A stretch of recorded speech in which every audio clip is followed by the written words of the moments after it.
ACT Labor Party members and former colleagues of Sheridan's who have all expressed grief and shock at a life lost far too soon. On behalf of ACT Labor, I express my deepest sympathies to her friends and family, including her brother, former Senator Chris Evans. May she rest in peace. She will be greatly missed by her ACT Labor family. We'll call a member for Pearce.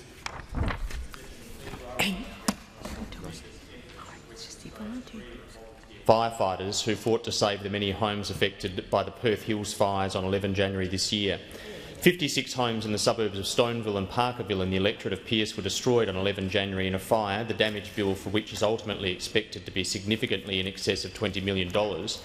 This bushfire started on a day where the temperature exceeded 40 degrees Celsius. Modelling since the incident has shown that 450 homes could have been lost in the fire that weekend, but for the quick response of the firefighters and the use of the state's $12 million water bombing fleet, which fleet included a federal government contribution last year of $2.6 million. It is now very apparent that high-quality emergency service responses and ensured losses were minimised. Deputy Speaker, about 200 volunteers attended the evacuation centre set up by the WA Department for Child Protection to provide support for those people who had been displaced by the fire. A number of partner agencies, including the Shire of Mundaring, the Red Cross, the Salvation Army, Volunteering WA, the Rapid Relief Team and Youth Care, assisted the department at the evacuation centre. Unfortunately, bushfires like this are not uncommon in the Pearce electorate, but how the government, its agencies and the community has learned to prepare for them has dramatically improved in recent years.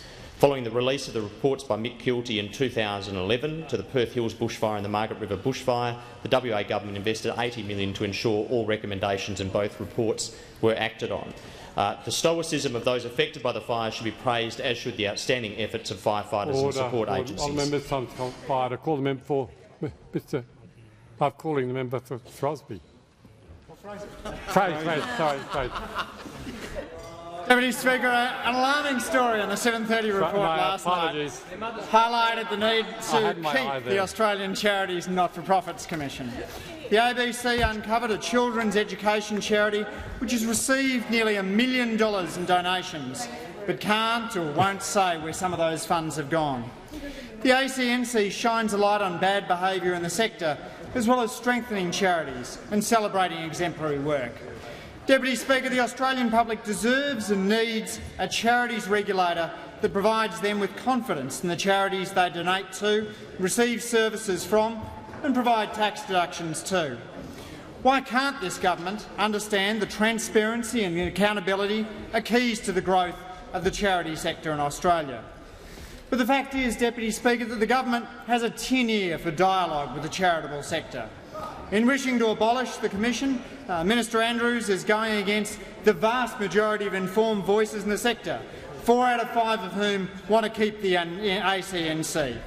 The sector support an independent regulator as a one-stop shop to strengthen charities, grow their profile, harmonise funding law and reduce red tape. And despite the government rhetoric about red tape, the reverse is true. The government should be working to support charities, and charities deserve better than a back-to-the-future approach. Time expired. I call the honourable member for Mallee. Mr Deputy Speaker, I rise to talk about the importance of regional Australia and to highlight to the House just how important it is we get people to live in regional Australia. 87% of the people who live in Australia live 50 kilometres from the coast. And can I tell you, in the town that I live in Mildura, you can buy a very good 2-bedroom house for $185,000. You can buy a 4-bedroom house with a pizza oven out the back, a pool out the back and a wonderful entertaining area for $350,000. The debate is interrupted in accordance with Standing Order 43. The debate may be resumed at a later hour.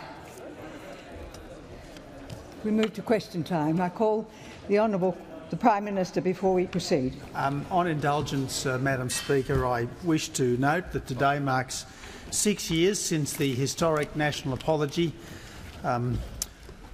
given by then Prime Minister Rudd and supported by then Opposition Leader Nelson here in this parliament. It was a historic day in our national life.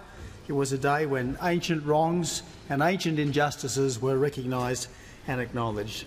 Madam Speaker, the marvellous thing about that day was that an apology was given, and as I read the mood of Indigenous Australia that day, the apology was accepted. And I say to the Indigenous people of our country, your grace and forgiveness has been a mark of character.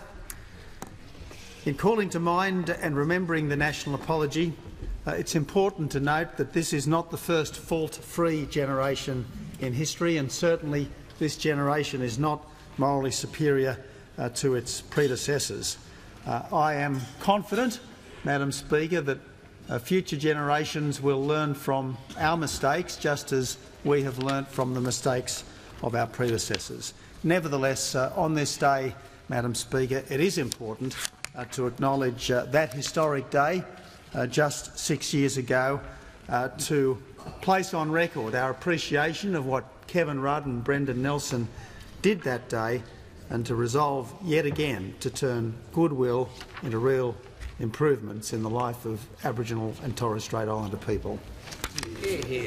I call the Honourable the Leader of the Opposition on indulgence. Madam Speaker, today we mark the 6th anniversary of a healing moment of national unity. I, like many other members in this place who were here that day, will never forget that remarkable moment when Prime Minister Rudd said sorry and reached out for a nation's forgiveness. I associate myself with the remarks of the Prime Minister, also in acknowledging the Honourable Brendan Nelson's words on that day. What I saw that day in the galleries, and as people were making their path to the Parliament to hear these words, and what I saw with Aboriginal and Torres Strait Islander Australians, not only here but around Australia, was an acceptance of Prime Minister Rudd's words with grace and understanding. The national apology marked the end of a damaging period of division and denial. It showed that Australia had come a long way in its willingness to face a historical truth and to right the wrongs of the past. Of course, it is not enough for us to look back on that occasion with fondness, because the apology was also a declaration of intent, a call to close the gap and deliver meaningful change in education, health and employment outcomes for Aboriginal and Torres Strait Islander Australians. Until all of us, from the first Australians to our newest arrivals, enjoy the same opportunities for a long and happy life full of meaning and quality, this anniversary will always remind us that there is still more to do. Are there any questions? I call the Honourable the Leader of the Opposition. My questions to the Prime Minister. I referred to today's labour force figures, which show that over 63,000 full-time jobs have been lost since the government came to power. One job has been lost every 3 minutes in Australia since the Prime Minister was elected.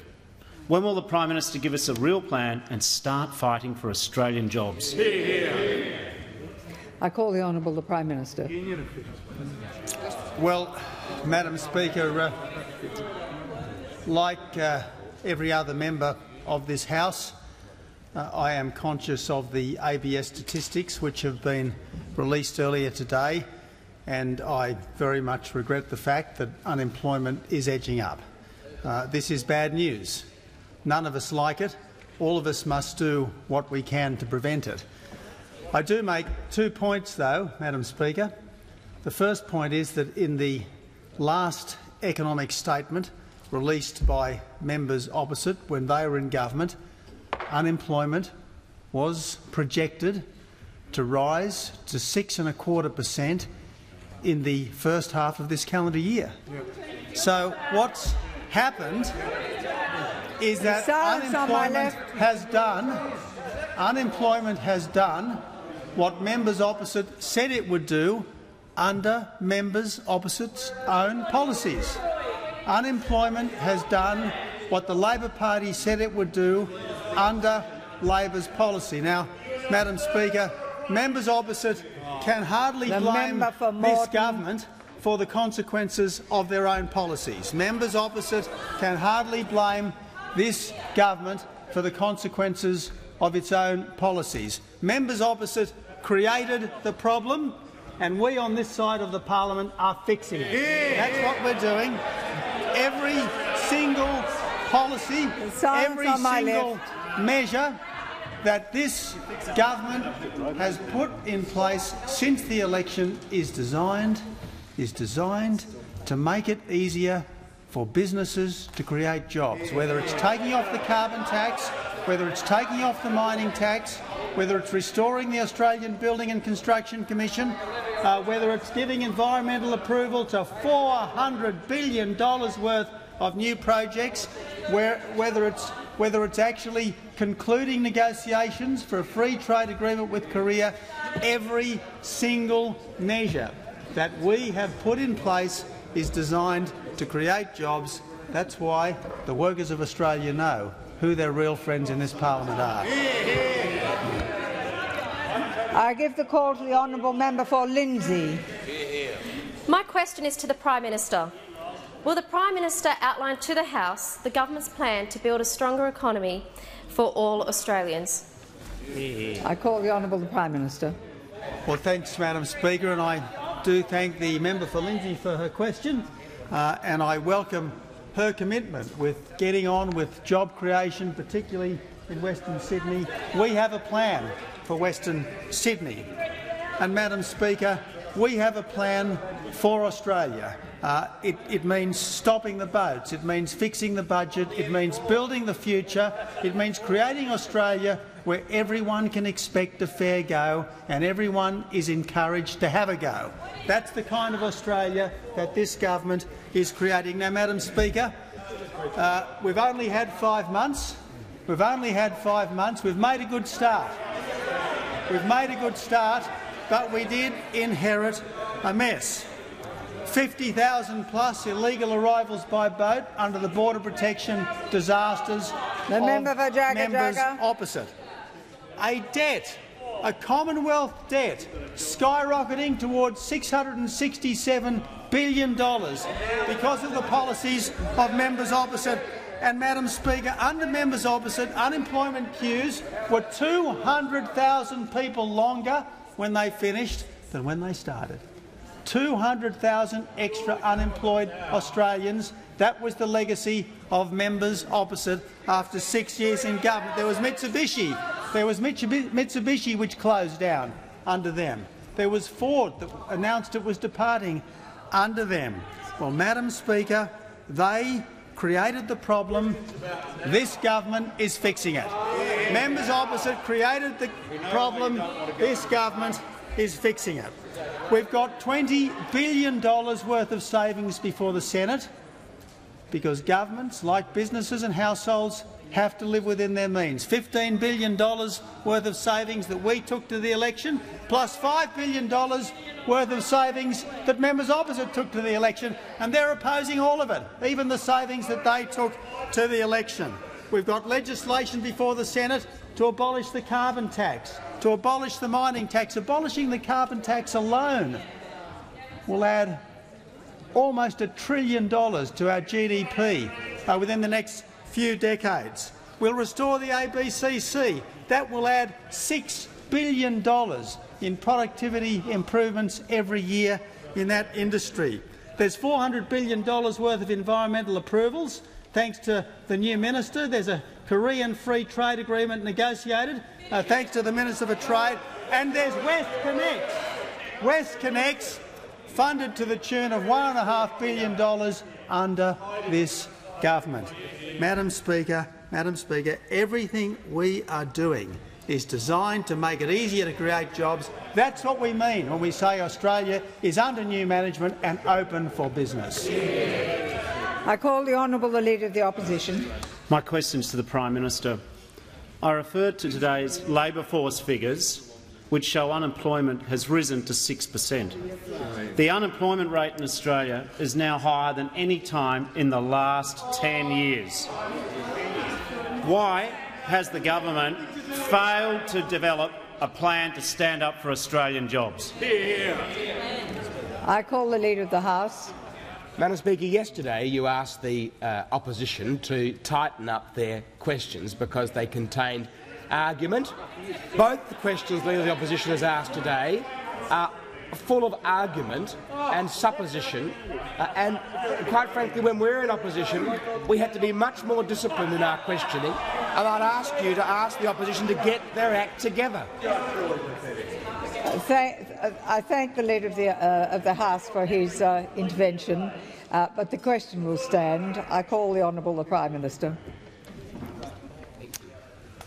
Well, Madam Speaker, like the Leader of the Opposition, I am dismayed that unemployment went up last month. I am dismayed. But this can hardly come as a shock to the Leader of the Opposition, because the Leader of the Opposition was a senior member of a government which forecast. He was the Minister for Employment in a government which forecast that under its policies, unemployment would hit 6.25% at about this time. So how can the Leader of the Opposition protest against a development which he forecast would happen under his policies? Now, the Leader of the Opposition says, where's our plan? Well, our plan is to get rid of the carbon tax. His plan is to keep the carbon tax. Our plan is to get rid of the mining tax. His plan is to keep the mining tax. Our plan is to restore the Australian Building and Construction Commission. His plan is to keep running a protection racket for a protection racket. That's his plan. The Leader of the Opposition has asked his question. The answer is being given. The Prime Minister has the call. Now, Madam Speaker, I don't say that the 200,000 increase in unemployment under the former government was all the former government's fault. And I don't say that the 80,000 increase in unemployment when the member opposite was the employment minister was all his fault. And I don't say that the 130,000 jobs that disappeared in manufacturing industry when members opposite were in power was all their fault. What I do say, Madam Speaker, is that they made a bad situation worse with their taxes and their regulations, and that's why we're getting rid of them. I call the honourable member for Wallen. My question is to the Deputy Prime Minister and Minister for Infrastructure and Regional Development. Will the Minister update the House on infrastructure investment commitments by the federal government in Victoria? How will they help in creating jobs in my home state? I call the Honourable the Deputy Prime Minister. Well, thank you very much, Madam Speaker, and thank you to the member for Wannon for the question. I recognise the role that he played to ensure that the transport needs of Victoria were well and truly on the government's agenda as we plan our infrastructure projects for the term ahead. Now, he and others in his area would already be starting to notice the fact that there are significant road projects underway or announced and about to begin for those areas. Now, let's look at projects like the Kunda Hotspur Road, the Great Ocean Road, the Princes Highway West, the Princes Highway West, the Western Highway, some of those in the member for Greenlow will contain himself. And I'm looking forward to seeing a number of those projects when I visit the member for Wannon in his electorate tomorrow at the Warrnambool Field Day. And it'll be great to see this government in action and developing and delivering on its commitments. Now, the Australian government has committed $6.5 billion. $6.5 billion. And before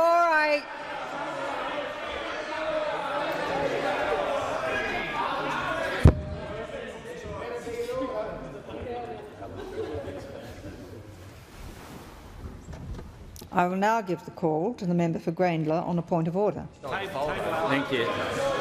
Notwithstanding the fact, Madam Speaker, that it is possible, as my colleague suggests, that he has stolen my folder. The point of order we wish to hear. In order to be relevant to the question that was asked, he needs to indicate a single project in Victoria that has begun under his watch. Point of order. The member will resume his seat. The member will resume his seat. The member will resume his seat. The Deputy Prime Minister will resume his seat. The member Call the minister who paid roads with profit. The Deputy Prime Minister will resume his seat.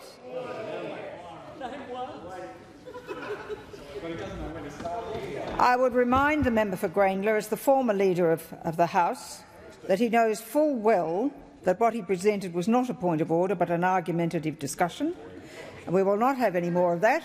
The Deputy Prime Minister has the call. We have a range of commitments worth $6.5 billion that we included from Victoria and unless on our infrastructure program. That will help pick up some of the slack that was left to us by a government that was all talk but very, very little shovel. The facts are the biggest of those projects is the $1.5 billion contribution.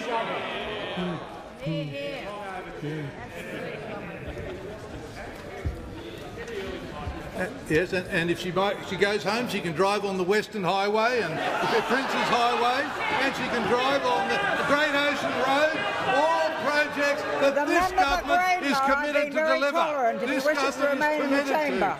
And this is an example of a government that's about delivering results. The member for Grayndler will remove himself under 94A. Well, I could give him a list of New South Wales roads he might like to drive on when this government will be delivering for. The roads that have been left behind, but he has failed to deliver. And the member for Adelaide may join the member for Grayndler by leaving under 94A. Yes.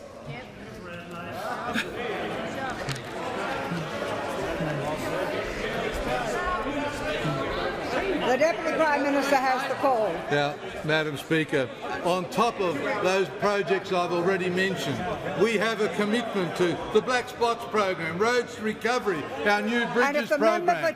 This is a government that will get on with the job of building the infrastructure of the 21st century and making a real difference to the people and the economy of Victoria, making sure that our country grows. I'll give somebody else a go. I give the call to the Leader of the Opposition. My question is to the Prime Minister. Yesterday afternoon, 1,300 West Australian workers lost their jobs at Forge Mining Services. These job losses come on top of the worst unemployment figures this nation has seen in a decade. In fact, the worst figures since the Prime Minister was Minister for Employment. When will the Prime Minister start fighting for Australian jobs? I give the call to the Honourable Prime Minister, but he will ignore the rhetoric contained within the question, otherwise it might be out of order. The Prime Minister. Well, thank you, Madam Speaker, and I do thank the Leader of the Opposition for his question, but I do make this fundamental point in response. How can the Leader of the Opposition complain when unemployment does what Labor said unemployment would do under Labor's own policies? The member for And I say to the Leader of the Opposition, I say to Labor members, you created the problem. This government is fixing the problem, and you should stop obstructing the fix. That's what should happen. Now, Madam Speaker, the Leader of the Opposition has asked me about a business in Western Australia which has gone into receivership and where jobs will be shed. This is a tragedy. This is a tragedy for the workers of that business. Absolutely no doubt about that. But I ask this question of the Leader of the Opposition. Is it going to be easier for mining businesses to flourish with a mining tax or without a mining tax? Is it going to be easier for mining business to flourish with a carbon tax or without a carbon tax? The truth is, Madam Speaker, that the carbon tax and the mining tax are anti-West Australian taxes. They are anti-West Australian taxes. They are both daggers aimed at the heart of the West Australian economy. The government wants to repeal them. The Leader of the Opposition wants to stop them. He says because he can't shut up. He says he asked about Forge. He says Withdraw. He says because he can't keep quiet. What about Forge? Well, the best thing we can do for the businesses that the workers of Forge depend on for their jobs is to unshackle them by repealing the carbon tax, repealing the mining tax. And I say to the Leader of the Opposition, if you are serious, if you are fair dinkum about this, get out of the way and let the cure be put in place. I call the honourable member for Melbourne. Thank you, Madam Speaker. My question is to the Prime Minister. In response to questioning from the Greens, Infrastructure Australia has revealed to Senate estimates that every $1 spent on the proposed East-West link will generate only 80 cents of direct benefits in return, and that's according to the Victorian Liberal government's own business case.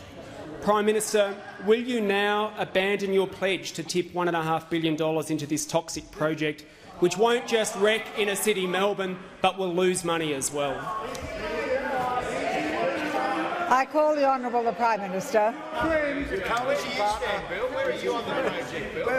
Well, I do thank the member for his question, and I presume that he and the Leader of the Opposition are on a unity ticket on this, as they are on so many other things. The Greens oppose the East-West link.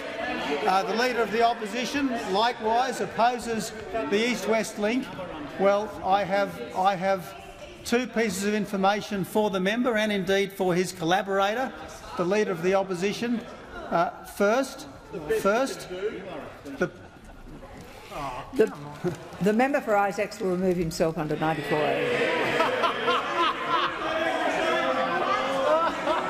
Madam Speaker, I'm waiting for the member for Isaacs to leave.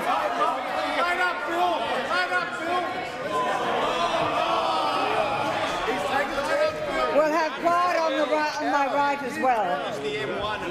We'll have quiet on my right as well. The Prime Minister has I assume that the Leader of the Opposition has been given a document from the Victorian Government, the published business case, stating that there'll be $1.40 of value for every $1 invested. $1.40 of value for every $1 invested in the East-West link. The other point I make to the Leader of the Opposition, who is so concerned, and to the member who asked the question, if the Leader of the Opposition is as concerned about jobs as he claims, and as I believe deep down he is, he will support a project that will create almost 3,500 jobs in its construction phase. He will support that. But I'm quite happy. For, in this parliament, support for the East-West link to be a litmus test. The member for Who is in favour of jobs in Victoria? Because those who support the East-West link are in favour of jobs in Victoria. Those who don't, like the Leader of the Opposition and the member who asked the question, are against Victorian jobs. I call the honourable member for Braddon. Thank you, Madam Speaker. My question is to the Treasurer. Will the Treasurer update the House on what the International Monetary Fund Article 4 assessment says about the government's policies to resolve the legacy of debt and deficit? I call the Honourable the Treasurer. I thank the honourable member for Braddon for his question, and he recognises, like the IMF recognises, that we've been left with a significant economic challenge. The IMF report recognises that the government has inherited a significant budgetary problem. Labor left behind $123 billion of deficits. $123 billion of deficits. And if no remedial action is taken, $667 billion of debt. A huge amount of money. And the fact is, Madam Speaker, they left us with a growth rate less than trend, less than 3%, which is a trend growth rate for Australia. And they left us with rising unemployment. And in many ways that is the most devastating of the indices. If Labor was re-elected, unemployment would be going up to 6.25% on their own pre-budget data. That's right, it is no surprise under Labor. It is no surprise under Labor, because you'd still have a car industry if Labor was re-elected. Is that right, Bill? Is that right? The last 6 years never happened. The last 6 years never happened. I know this chant that you're entering into today is part of the therapy of being in opposition, but let me tell you, at some point you have to deal with reality. Stop interjecting across the table. And the reality is that Labor cannot wipe away the last 6 years. They can't wipe away the last 6 years on unemployment. They can't wipe away the last 6 years, 5 of which had below-trend growth. They can't wipe away $123 billion of deficits, and they can't wipe away $667 billion of debt. But I tell you what, they can help us to wipe it away. They can help us to deal with it. They can help us and back our plan. And our plan is about getting rid of the carbon tax, getting rid of the mining tax, getting the budget back into shape, putting in place a sensible industrial relations regime, including the reintroduction of the Australian Building and Construction Commission. These are not easy, but they must be done. They must be done. If you do want to create more jobs, if you do want to bring down the unemployment rate, the economy has to grow faster. It has to grow faster. And you can't just flick your fingers and expect it will happen. It has to come from changes in this place and the Senate. And those changes are our plan. Our plan to get rid of the carbon tax, to get rid of the mining tax, to free up the labour market. And you know what? Smaller government is bigger enterprise, and it's enterprise that creates jobs. I call the Honourable the Deputy Leader of the Opposition. Thank you, Madam Speaker. My question is to the Prime Minister. I refer to the Prime Minister's statement in the House on Tuesday when he said, and I quote, "One thing this government is not going to do is simply hand over $25 million in borrowed money to a highly profitable company that made $215 million in after-tax profit last year." I also note that a few hours ago Cadbury's overseas parent company, Mondelez, reported a profit of $3.9 billion in 2013. The honourable member's time has elapsed. Can the Prime Minister— The honourable member's time has elapsed. There is no question before the chair. The Deputy Leader of the Opposition is going to have to be more attentive. I call the honourable member for Robertson. Thank you, Madam Speaker. My question is to the Minister for the Environment. I remind the Minister that the New South Wales Treasurer estimates that repealing the carbon tax can reduce power prices. The honourable member will resume her seat. The Manager of Opposition Business. Madam Speaker, there have been a number of times in this House where the question following the context has been allowed. Not while I've been in the chair. Look, we have time limits put on questions and answers for a very specific purpose. And I do believe that someone who holds the position as Deputy Leader of the Opposition ought to be able to comply. I call the honourable member for Robertson. Thank you, Madam Speaker. My question is to the Minister for the Environment. I remind the Minister that the New South— on my right. Begin again. My question is to the Minister for the Environment. I remind the Minister that the New South Wales Treasurer estimates that repealing the carbon tax can reduce power prices by 10% in New South Wales. How will scrapping the carbon tax deliver lower electricity prices? I call the Honourable the Minister for the Environment. Well, thank you very much, Madam Speaker. And let me say this. The member for Robertson is right to be concerned about puffed-up electricity bills. The member for Robertson is right to be concerned about overinflated electricity bills. And the member for Robertson is dead right to be concerned about the effect of dodgy electricity bills on families and jobs. And so she is also right when she quotes the New South Wales Treasurer, Minister Baird, who said, and I quote, "If federal Labor would now get out of the way and allow Tony Abbott to abolish the carbon tax, the price relief for New South Wales households in 2014 would be around 10%. So the New South Wales government is absolutely right. And when you look around Australia, Madam Speaker, the same applies. The Australian Treasury has estimated that the average electricity bill across the country would go down by 9% if the Leader of the Opposition were to allow his senators to move out of the way and abolish the carbon tax. Gas prices would go down by 7%. Household bills would go down on average by $550. And so when you look at the carbon tax, you look at an electricity tax. And what is the impact of that electricity tax? At the moment, the Clean Energy Regulator is preparing the final calculations for the cost of last year's carbon tax. It's likely to be close to $7.5 billion. The electricity component alone is likely to be close to $4 billion. In the case of Macquarie Generation, a $900 million electricity bill and a $1 billion asset write-down which could have delivered infrastructure for New South Wales. In the case of Victoria, $1.3 billion of electricity bills.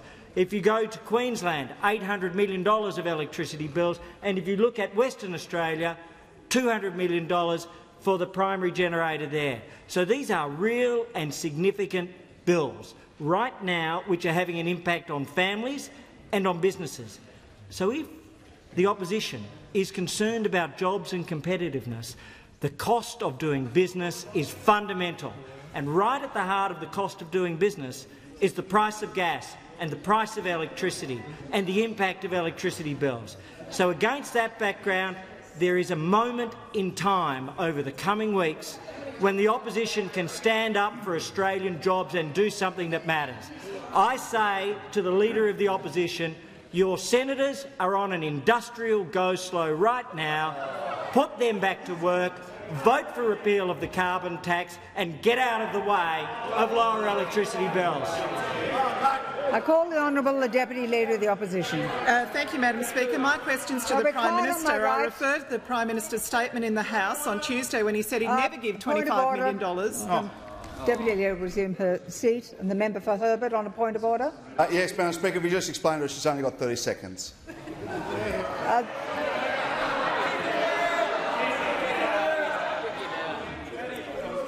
I would say to the member for Herbert, that was too clever by a half. Consider yourself warned. The Deputy Leader of the Opposition has the call. Can I start again, please? Yes, you may. Thank you. Can the clock start again, please? Yes. It will start again. Thank you. My question is to the Prime Minister. I refer to the Prime Minister's statement in the House on Tuesday that he'd never give $25 million to a highly profitable company. I also note that a few hours ago Cadbury's overseas parent company reported a profit of $3.9 billion in 2013. How do you explain the inconsistent treatment of these two companies? I give the call to the Honourable the Prime Minister. Can't be done. You could have gone slower. Well, if the Leader of the Opposition didn't hog so many of the questions, maybe some of his fellow front benches would get some practice at asking a question. Madam Speaker, one was a grant for tourism infrastructure.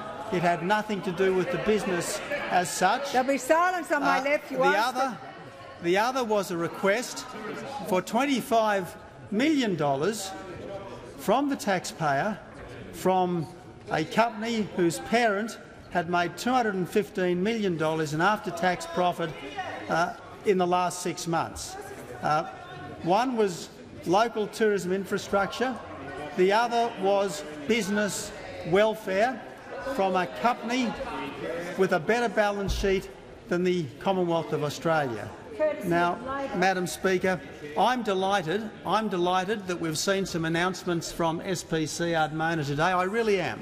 And I want to thank all the people in this House, all the front benches, everyone in this House on this side of the Parliament, including the local member Deputy Leader of the Opposition will desist. wishing well this great institution. We said SPC Ardmona had a good future, and it does. We said that it didn't need $25 million from the Commonwealth, and it doesn't. The call goes to the Honourable Member for Hughes. My question is to the Minister for Immigration and Border Protection. Will the Minister update the House on the progress of Operation Sovereign Borders, and what challenges are there to implementing all the government's border protection plans? I give the call to the Honourable Minister for Immigration and Border Protection. Thank you, Madam Speaker, and I thank my neighbour from the Shire, the member for Hughes, for his question. I know he's interested in an update because just before Australia Day he relayed to me the story when he was at the railway station at Holsworthy, when a commuter returned at the end of the day and was quite pleased to learn that at that stage there had been 36 days where there had been no successful people smuggling venture to Australia. Well, I can update the member today, and you can tell your constituent from Holsworthy it has now been 56 days. 56 days since there has been a successful people smuggling venture to Australia. And I can understand why your constituent on that day was so pleased, because he had been waiting for a very, very long time to be able to get that sort of news about successful border protection policies. Now, Madam Speaker, there is still a long way to go. There is still a long way to go in this operation. But the truth is, these policies are getting the results they were designed to get. And the great shame is, Madam Speaker, is these were the policies we implored those opposite to restore year after year after year. And the captains of border chaos that still litter the front bench of the opposition, who are responsible for that chaos, had the opportunity to restore those policies, and we now know those policies are the policies that are getting results. And, Madam Speaker, I want to acknowledge in this place here today those who are responsible for getting those results, and that's the men and women who serve as part of Operation Sovereign Borders, who are implementing these policies and getting the results. Now, we believe they should be appreciated. Members opposite believe they should have an inquiry into them, Madam Speaker. The member for Kingsford Smith, the member for Isaacs, called for a public inquiry into the service of those men and women in Operation Sovereign Borders and the unsubstantiated and outrageous allegations against our Navy. Now, it's amazing, Madam Speaker, that they're happy to call for an inquiry into unsubstantiated sledges against our Navy, but when it comes to a Royal Commission into union rorts and slush funds, that's something they oppose, Madam Speaker. So, Madam Speaker, when it comes to the issue of border protection, they could have implemented our policy and they chose not to. Nothing's changed. The challenges were just as difficult today as they were 6 months ago. The people who could implement them are the same today as they were 6 months ago. The push factors were the same today as they were 6 months ago. I'll tell you what's changed. A government that believes in strong border protection policies, that has the will to implement those policies and has the strength to continue with those policies in the face of the opposition of those who sit opposite. Before I call the Honourable Member for Gorton, I'd like to advise the House that we have with us today a former Speaker of the House and former Member for Wakefield, the Honourable Neil Andrew AO. We also have with us His Excellency the Ambassador for Switzerland, together with their National Councillor. We bid you all welcome. I call the Honourable Member for Gorton. Thank you very much, Madam Speaker. My question is to the Prime Minister. I refer the Prime Minister to the answer he just gave, that the government's $16 million grant to Cadbury in Tasmania was a local tourism infrastructure grant. Why then did the Prime Minister's own press release announcing the grant state, and I quote, that a portion of the commitment will go towards a trial to grow cocoa trees in Northern Australia? Tourism in Northern Australia. I call the Honourable the Prime Minister. I stand by the answer I've given.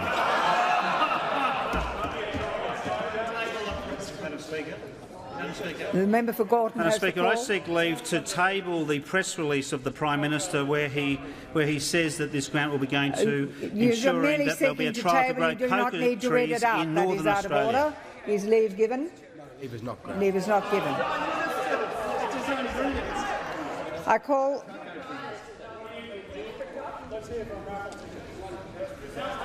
call the Honourable Member for Dubell. Okay, thank you, Madam Speaker. My question is to the Minister for Education, representing the Minister for Employment. For Charlton. How will the proposed Royal Commission into Trade Union governance and corruption prevent honest workers from being ripped off by dishonest union bosses? The member for Dobell, the member for Charlton. I call the Honourable Minister for Education, but before I do, there will be silence on my left, and that particularly includes the member for Charlton. The Honourable Minister for Education. Thank you, Madam Speaker, and I welcome the question from the member for Dobell, who of course is a very good member who replaced a very bad member in the seat of Dobell at the last election. And it is particularly apposite for the member for Dobell to ask this question about Royal Commissions, because the Royal Commission that we announced on Monday, into union governance and corruption will go to the heart of issues like slush funds in unions. Slush funds like the one conducted by the Health Services Union. The Health Services Union, which was represented as National Secretary by the former member for Dobell. There will be silence on my left. I realise it's Thursday. I realise that people are anxious to return home. Some of you might like to return quicker than others. I call the Honourable Minister. Well, thank you, Madam Speaker. And I understand the sensitivity of the Labor Party on this issue because, of course, the Health Services Union gave $1.2 million of its members' money to the Labor Party since 2007, like the CFMEU, of course, which gave $5 million of its union members' money to the Labor Party since 2007, and they fall a bit more quiet, Madam Speaker, because they don't like the public to know, they certainly don't like the workers to know that the Health Services Union and the CFMEU, both of which will be the subject of this Royal Commission, gave between them over $6 million of their union members' hard-earned money to the Labor Party to keep them in government since 2007 and to dismantle the Australian Building and Construction Commission to ensure that it was defanged and then eventually abolished and replaced with a tiger that was so toothless it was unable to even prosecute if two parties had agreed and settled the matter in spite of there being criminal or civil activity. So I'm not surprised at all that the Labor Party is sensitive about this answer, Madam Speaker, but it's worse than that. It's worse than that, because the government, the Leader of the Opposition, continues to stand in the way of the Royal Commission, the re-establishment of the ABCC and the Registered Organisations Commission, which would address the issues to do with slush fund and corruption in the union movement. But I know that the Leader of the Opposition spent some of the summer in Paris, where he obviously picked up his latest idea to crack down on the unions at workplaces around Australia, because he came back from Paris and said he'd attack them with the fashion police. He would make sure they didn't wear their colours on work sites if they were bikie members and union members. So he got some very good ideas from his trip to Paris, the fashion capital of Europe, Madam Speaker, because he returned and unveiled this startling policy to strike fear into the hearts of union members. We want to put a tough industrial cop on the beat, Madam Speaker. He wants to put the fashion police on the beat. He believes, Madam Speaker, the best way to attack union thuggery is by exposing it in the pages of Vogue magazine. The problem with the opposition is he'll never rise above his background. I call the Honourable Member for Wakefield. Thank you, Madam Speaker. My question is to the Prime Minister, and I note that the Prime Minister has previously referred to high unemployment as one of the justifications for providing $16 million to Cadbury and a Tasmanian seat of Denison. Why didn't the government also provide assistance to workers in my electorate of Wakefield, where unemployment is higher? I call the Honourable the Prime Minister. Well, Madam Speaker, we stand by all of our election commitments. I call the Honourable Member for Hume. Madam Speaker, my question is to the Minister for Communications. Will the Minister outline the status of the interim satellite service established by the former government to serve the bush? I call the Honourable the Minister for Communications. Thank you, Madam Speaker, and I thank the Honourable Member for his question. And as he knows very well, there are many Australians in regional and remote areas for whom fixed-line broadband services are simply not practical, and a satellite service is the solution. And there is a real role for government to play in providing that. And under the previous Howard government, the Australian Broadband Guarantee provided just that, provided an equipment subsidy. And so it didn't come as a surprise, I suppose, that in 2010, ahead of the final long-term satellite solution of the NBN, the previous government announced that it was spending $351 million on an interim satellite solution. Well, Madam Speaker, this is probably the worst example of misspent and mismanaged funds in the whole NBN saga. At the outset, Senator Conroy said that there were 165,000 premises eligible, but he did not buy sufficient services to enable 165,000 premises to get a service. In fact, he only bought 48,000 services. So he promised it to 165,000 but could only get 48,000.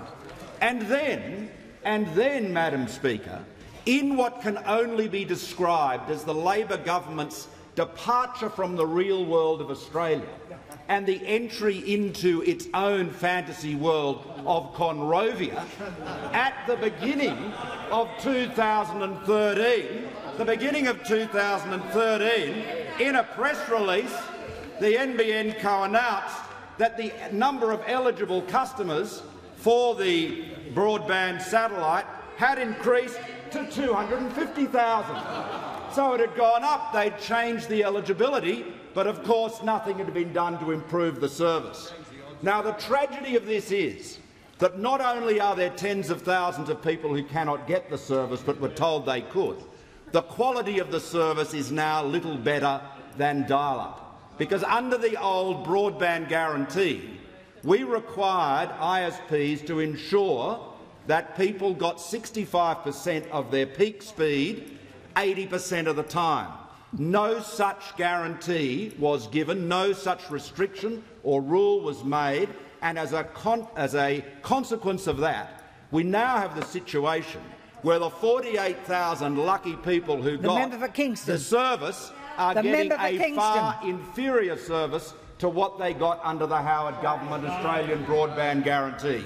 3 times the subsidy Labor spent on this, and a fraction of the service level.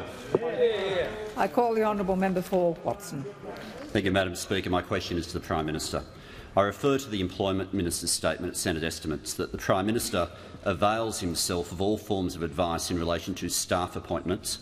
At the end of the day, they are the Prime Minister's decision. Why did the Prime Minister appoint Senator Nash's Chief of Staff when he had a shareholding in a food industry lobbying firm? I call the Honourable the Prime Minister. Well, Madam Speaker, I do thank the member for his question. This matter has been raised on a number of occasions in the Senate, and I would refer the minister to the answers that have been given in the Senate. I call the honourable member for Capricornia. Thank you, Madam Speaker. My question is to the Minister for Health. I refer the minister to the Mackay GP Super Clinic in my electorate that was promised more than 3 years ago. It is still not open and has yet to see a single patient. Will the minister update the House on how the delays to the Mackay GP Super Clinic have affected the provision of health services in my electorate? I call the honourable member for Minister for Health. Thank you very much, Madam Speaker, and thank you very much to Member for Capricornia, who's a great local advocate for people who need health services. When we came into government, we knew that Labor hailed the GP Super Clinic program as one of their great successes in health. And I thought, well, I should look for some examples. I should look to see the great successes of the former Health Minister, the member for Sydney. And I was speaking to the member for Capricornia, and she happened to mention this particular instance, and I thought, well, we should get some detail. And do you know, to her credit, the former Health Minister announced this GP Super Clinic on the 10th of August 2010. It was a $7 million commitment of taxpayers' money to this GP so-called Super Clinic. But the problem was, it took 643 days for the former government to put pen to paper to sign the actual funding agreement. Now, the former Health Minister says that this program drove her crazy, even though it was one of her greatest achievements. And do you know that today, here we are in 2014, and we know that, there has been not a patient seen because there's no building. I mean, there's no rooms for the doctors to practice in. It is a virtual clinic, as Labor would have it. Now, the Labor government wasted billions and billions of dollars. And do you know that at a time when the Medicare levy only raises $10 billion, yet the Commonwealth spends $62 billion on health? Do you know at a time when medical services 10 years ago cost us $8.1 billion, and yet today, having gone up by 124%, costing us $18 billion a year, and we know that Alzheimer's, for argument's sake, has gone up by 170%, Labor still decided to waste billions of dollars on these stupid programs when they should have been spending it on patients and the sorts of services that delivered outcomes for Australian people who deserve elective surgery, who deserve the sorts of services that they couldn't get under Labor. Now, there are many, many examples of the way in which Labor wasted money. We were elected to clean up Labor's mess. We will do it in health, and I will make sure that this government gets money back into frontline health services so that we can help the ageing of our population meet the health needs that they have in the 21st century. I will make sure that we clean up the billion-dollar mess that Labor blew on e-health. I will make sure that we clean up this super clinic program, because I want to make sure that we get the health needs right for the Australian people in the 21st century. I call the honourable member for Watson. Madam Speaker, my question is to the Prime Minister, and I refer to the previous answer he gave to me where he asked me to check what was happening in Senate question time. I refer to the fact that in the Senate, Senator Nash has stated that all information was given to the Prime Minister's office. In the light of that, when did the Prime Minister or the Prime Minister's office become aware that Senator Nash's Chief of Staff had a shareholding in the food industry lobbying firm Australian Public Affairs? I give the call to the Honourable the Prime Minister. Well, Madam Speaker, I take the question that has been asked of me on notice, and if there's anything to come back to him on, I will. I call the honourable member for O'Connor. Thank you, Madam Speaker. My question is to the Minister for Foreign Affairs. I remind the Minister that my electorate and the state of Western Australia host significant investment in mining and energy. How important is Australia's relationship with the United States, and is the Minister aware of any opposing views on the importance of our bilateral relationship?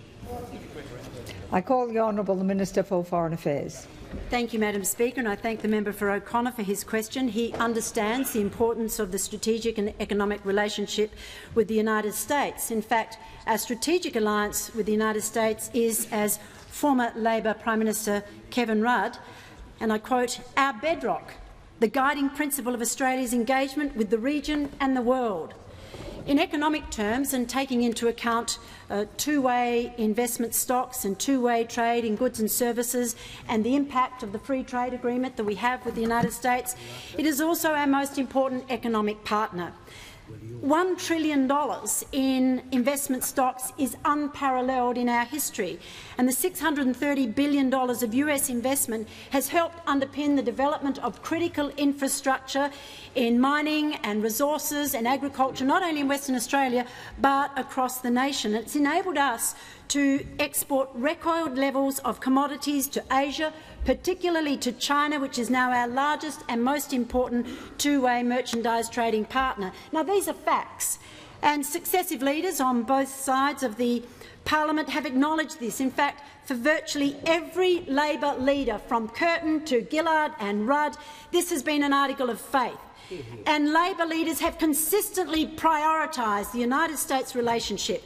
Take Gough Whitlam's words in Washington in 1973. He was speaking about our many relationships. He said undoubtedly the most important of those relationships is the American connection, many-sided, deep and enduring. And then Kevin Rudd more recently, as Prime Minister, said there is no more important relationship for Australia than our relationship with the United States of America. And Kevin Rudd again said our relationship with the United States is Australia's most important relationship. So I was rather surprised to find that there's been a change in Labor's foreign policy, and they're walking away from this bipartisan position. Apparently, Labor Senator Sam Dastyari is now articulating the view that to reaffirm, as I did, the strategic and economic importance of the relationship was a diplomatic stumble, was guided more by a misplaced sense of Australian identity. Now, the one and only Labor leader who has ever, up until now, rejected the importance of the US relationship was Mark Latham. He said it was the last manifestation of the White Australia policy, but his insulting and reckless commentary was rejected by the Australian people. But it seems that the Latham doctrine lives on. Now, we shouldn't be surprised. The Deputy Leader of the Opposition couldn't even bring herself to stand as a matter of protocol when the 43rd President of the United States addressed this Parliament. But seriously, the Leader of the Opposition should know better than to embrace the regressive Latham doctrine. The call goes to the member for Watson. Madam Speaker, my question is to the Prime Minister and refers to an aspect of this issue that has not been raised in the Senate. Is the Prime Minister aware that Minister Nash did not disclose at the meeting of the Australia and New Zealand Regulation Ministerial Council that the Minister chaired in December that a Chief of Staff held a shareholding in a food industry lobbying firm, notwithstanding that conflicts to be declared were on the agenda? Why hasn't the Prime Minister taken any action in accordance with his own ministerial code of conduct? I call the Honourable the Prime Minister. Well, Madam Speaker, I'm sure that the member opposite is raising these matters because he's concerned to ensure that the ministerial guidelines have been fully complied with. I am concerned to ensure that the ministerial guidelines have been fully complied with as well. I'll take the question on notice, and if there's anything more to say, I'll say it. I call the honourable member for Tangi. Thank you, Speaker. My question is to the Treasurer. Will the Treasurer update the House on the G20 Finance Ministers meeting being held next week? I call the Honourable the Treasurer. I think it was very unsavoury, that interjection. I thank the honourable member for the question and recognise that he recognises that the G20 finance ministers and central bank governors meeting in Sydney next week is very important. I want to recognise that the member for Lilly the member for and the member for McMahon both attended previous G20 finance ministers' meetings. In the case of the member for Lilly, quite a number of them. And the G20, of course, was at first at its best as a finance ministers' meeting out of the ashes of the Asian financial crisis, and then it became a leaders' meeting after the real impact of the global financial crisis. Now it is as a finance ministers' meeting held 5 times a year, and Australia is the chair. Australia is the chair of the G20, and the G20 is the 20 largest economies in the world, representing 85% of the world economy and 75% of the world's trade. And in Sydney next week, the world's economy is going to be focused on that meeting. And it will be, at times, a difficult meeting. There are going to be discussions about the impact of the US's tapering and what does that mean for currencies around the world. For a lot of Australians, it seems quite remote. But the fact is, the currency has a big impact on many Australian businesses, as we've seen this week. Therefore, it is a discussion not only that we will participate in, but as chair we lead. And I refer you to the Prime Minister's outstanding speech in Davos earlier this year. It was lauded by chief executives and finance ministers and other leaders around the world for its direction and for the fact that the Prime Minister wanted the world to focus. Our Prime Minister, the Australian Prime Minister, wants the world to focus on getting rid of unnecessary regulation, of reducing taxes, of focusing on growth through freer trade, focusing on a fairer taxation system, focusing on empowering business to get on with the job, rather than expecting governments, which are cash poor, to do the heavy lifting. And that direction, which the Prime Minister set in Davos for the G20, is going to reverberate around the world and around the global economy over the next 12 months and beyond. And we're going to facilitate that at the G20 finance ministers next week.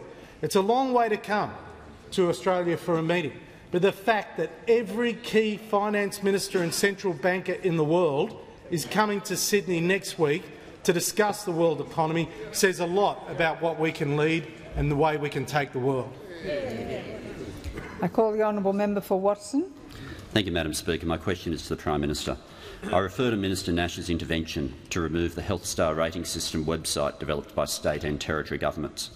Given that we now know that this intervention occurred in the context of a serious conflict of interest, why did the government not immediately reinstate the website? When did the government change its policy on this issue, and why? I call the honourable the Prime Minister. Well, my understanding, I say in response to the member opposite, is that the system in question, the star arrangement in question, wasn't ready to go, and that's why it wasn't proceeded with. I call the honourable member for O'Brien. Thank you, Madam Speaker. My question is to the Minister for Education. I remind the Minister that Ashgrove State School and Kenmore State High School in my electorate of Ryan transitioned to become independent public schools in 2013. This year, a further 9 public schools in my electorate will benefit from this program. Minister, what is the government doing to deliver world-class education for Australian students? I call the honourable Minister for Education. Well, thank you, Madam Speaker, and I welcome the question from the member for Ryan, who I know is an enthusiastic advocate for independent public schools and an ambassador, one of the new ambassadors for independent public schools. On Monday last week, I announced an initiative for independent public schools, $70 million, to encourage the states and territories to work with the Commonwealth so that 1,500 more public schools can become independent public schools by 2017. Because our policies, Madam Speaker, are unashamedly about putting students first in education, about standards and about quality. And all the domestic and international research in education indicates that the more autonomy that a school enjoys, the better the outcomes for the students. And that is why we are pursuing independent public schools, so that students get better quality education and better results. And this is virtually a bipartisan policy, or it has been in the past, Madam Speaker, because the member for McMahon, he wrote in Hearts and Minds, Western Australia, with the support of the federal Labor government, has taken some tentative steps towards more independence for its public schools. In fact, Julia Gillard, when she was the Minister for Education, she said today in Western Australia, as a result of our resources and reforms, more than 30 state schools are now called independent public schools. And another Labor figure, he said this, Madam Speaker, he said a report released today on the Labor government's Empowering Local Schools initiative shows positive progress in engaging parents in school decision-making and improving learning opportunities. More than 900 schools across Australia are working to increase their authority through an initiative to give more school principals more power to make local decisions. He said that he found that schools that enjoy greater local school authority in relation to resource allocation tend to show better student performance than those with less autonomy. Now, guess who said that, Madam Speaker? You're so smart, I don't even need to ask you to guess. I know that you would know that it was the current Leader of the Opposition when he was the Minister for Education in July 2013. But somewhere along the line he had a Damascene conversion, a phrase that he would remember, and he decided to oppose independent public schools. He said they'd create a 2-tier system. And do you know who else opposes independent public schools and calls them a 2-tiered system? Again, Madam Speaker, I don't need to ask you to guess. It's the Australian Education Union. So unfortunately, the Leader of the Opposition demonstrates time and time again that he is simply a union official speaking for union officials, that he can't rise above his background. He's running a protection racket for a protection racket. Only in this case, he's hurting students' outcomes. He should get behind our independent public schools model, Madam Speaker, because if he did, he'd be putting students first. I call the Honourable the Leader of the Opposition. My question is to the Prime Minister. I refer to the Prime Minister's statement no cuts to education, no cuts to health, no change to pensions, no change to GST and no cuts to ABC or SBS. Does the Prime Minister stand by this statement? I call the Honourable the Prime Minister. Well, Madam Speaker, of course I stand by all the commitments that this government made prior to the election. I stand by all the commitments that this government made prior to the election, because if there is one lesson, there's one lesson that members opposite should have learnt from the experience of the previous term of parliament. It is that you cannot say one thing before an election and do the opposite afterwards. Let us never, ever forget the former Prime Minister's statement prior to the 2010 election: there will be no carbon tax under the government I lead. Well, what did we get after the election? In order to save her job, she broke her commitment to the Australian people. In order to win the support of the Green member of this parliament, in order to stay in government, she broke a solemn pledge. Well, unlike members opposite, if this government says something, it means it. If this government says something, it means it. We will keep our commitments. Now, Madam Speaker, it is interesting, is it not? Well, members opposite are trying to stop us from keeping our commitments, but we will, one way or another, one way or another, keep our commitments. Now, Madam Speaker, it's interesting that the Leader of the Opposition has talked about cuts to health, cuts to education. Well, the only government that has in recent times cut health and cut education is the government in which he was a senior minister.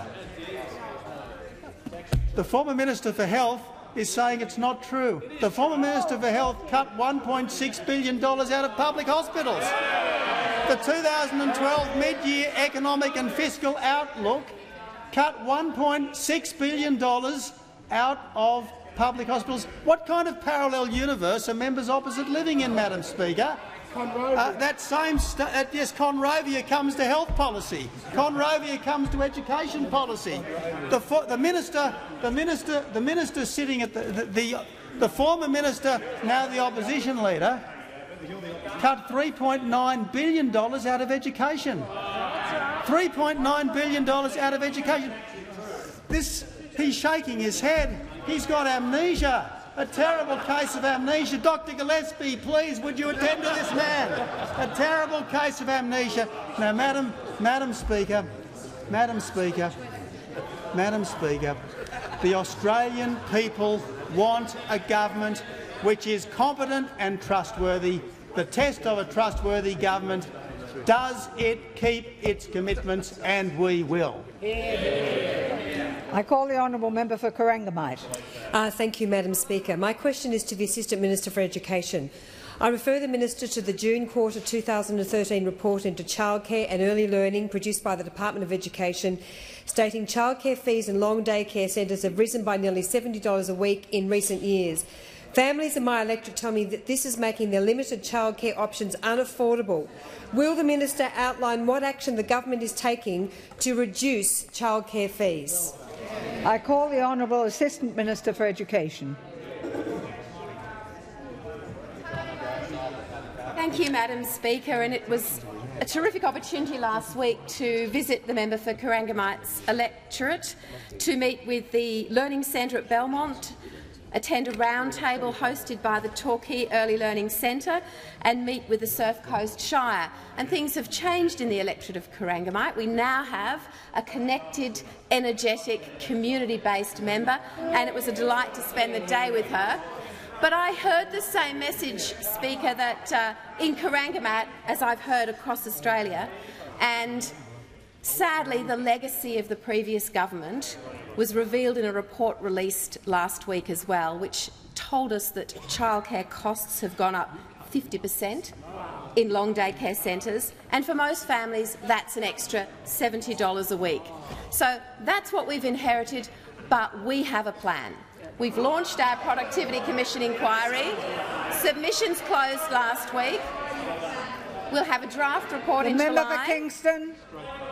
and we'll the have member a final... for Charlton will remove himself under 94A, and he will not put his hand to his mouth to make it a megaphone. Thank you, Madam Speaker. The Minister has the call. We'll have a final report in October. So things are moving quickly, and I want to say to families who didn't just go back to school last week but went back to childcare last week, 750,000 families, many of whom are struggling with rising costs, many of whom are unable to work in the careers and the jobs that they'd like to and that their family demands and that their needs want, because they can't find childcare in an affordable way in a location near them. We've already acted to cut red tape in concert with state and territory ministers, and I look forward to the outcome of our Productivity Commission review. And I say to members of the Labor Party, and I thank the Shadow Minister for making a submission to the review and very helpfully telling us all of the problems that exist in the childcare landscape at the moment. She's not in the House today, but isn't that an admission of all of the things that were not fixed and that she failed to fix while childcare minister in the Labor government? Madam Speaker. I give the call to the Honourable Prime Minister. After 25 questions and answers, I ask that further questions be placed on the next slide.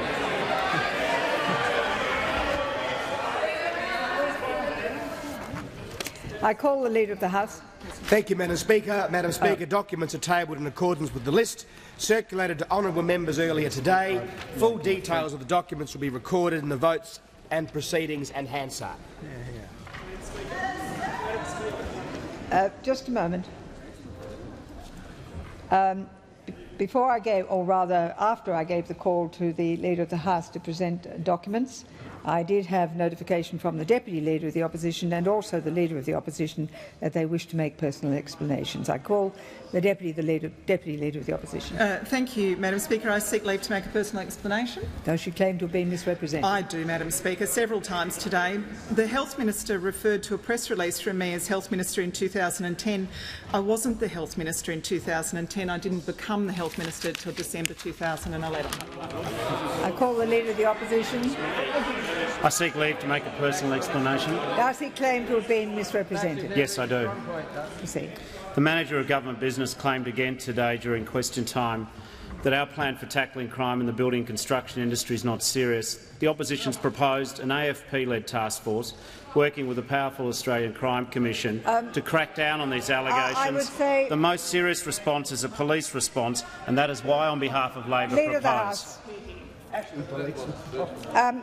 would say, before the Leader of the House needs to speak, that I would say to the Leader of the Opposition that his argument it is not simply a personal explanation in the nature of which the Deputy Leader gave quite properly. It has to be a statement that this is what was said, this is why it's untrue, not arguing the proposition of a position you have taken. So I call then... Thank you, Madam Speaker. I seek leave to make a further personal explanation. Have you been misrepresented? Oh, most grievously by the Foreign Minister. Foreign Minister accused me of being anti-American. I like America. Well, again we're getting onto the argument stage, but I'll call the Honourable Member for Solomon. Thank you, Madam Speaker. I would like to take leave to make a personal explanation. Does she claim to have been misrepresented? Absolutely. On the member for Lingiari's website and media release, he has issued a statement saying that significantly the member for Solomon voted 3 times to disallow debate on all issues that's serious for the Northern Territory. By doing so, she has said that she is not prepared to stand up for Territory's business, jobs and communities. I suggest that the member for Lingiari come in and apologise and check the hands up because I was not here. The member for Solomon will resume her seat. If the member for Solomon is saying that she did not vote in that manner, then she may say so, but not engage in argument. The member for Solomon. Thank you, Madam Speaker. I did not participate in that vote, and I would like the member for Lingiari to come and make an apology and update his website and check Hansard, please. The member for Melbourne. Thank you, Madam Speaker. Madam Speaker, during the course of the answer to my question during question time, the Prime Minister referred to a business case. I wonder if he or the relevant Deputy Prime Minister would table that business case. No, that's not in order for that point to be raised. I thought you were raising on a personal explanation. That is not the case.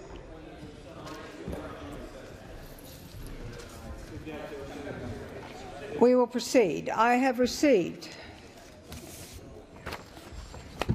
a letter from the Honourable the Leader of the Opposition proposing that a definite matter of public importance be submitted to the House for discussion, namely, the government's failure to have any plan to fight for Australian jobs, particularly those jobs recently lost in the manufacturing sector. I call upon those honourable members who approve of the proposed discussion to rise in their places. I call the Honourable the Leader of the Opposition. Thank you, Madam Speaker. Australians who are following politics this week could be forgiven for thinking that the government lives in a parallel universe to ordinary Australians. What an out-of-touch mob they've demonstrated themselves to be this week. We have had the worst week in Australian job losses for a very long time. We have had the worst rate of unemployment reported in a decade. In fact, since the Prime Minister was last Employment Minister. In Australia, we are confronted with the unambiguous fact, that one Australian is losing their job or has lost their job every 3 minutes under the Abbott government. Now, I can understand that the Abbott government doesn't want to talk about unemployment. What I can't understand is that whilst they're not talking about it, that they're not at least working on a plan for unemployment.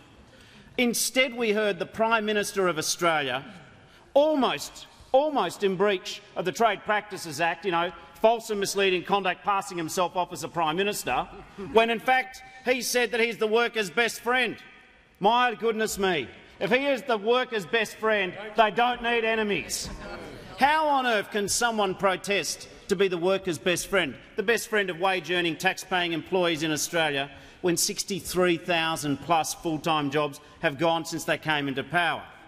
Now, of course, when confronted with this bad news, what does the government do?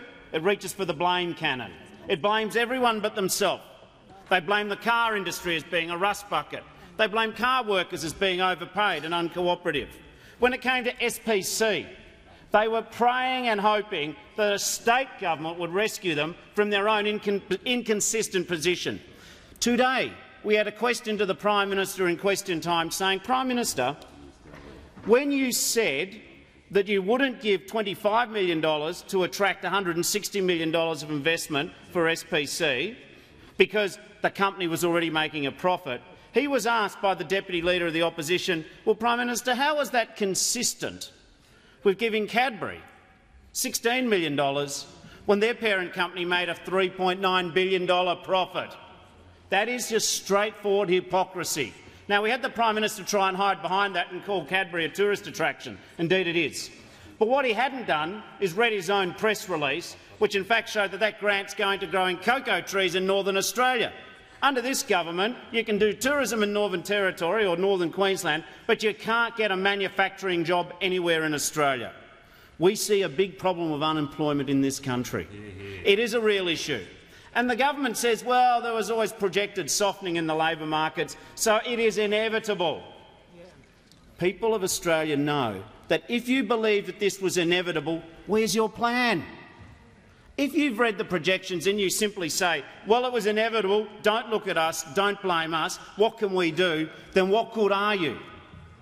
This is a most important point in the debate about unemployment in Australia. If you think that the car industry's demise was inevitable, where is your plan for transition? If you think that the rise in unemployment is inevitable, where is your plan for transition?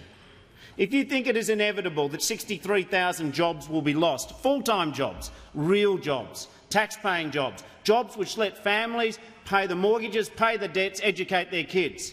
If you think that these things are just the way of the world, what is your plan to do anything about it? Look at Holden, goaded by the Treasurer. What an arrogant, cynical act to go to car company and say, we're not interested in you.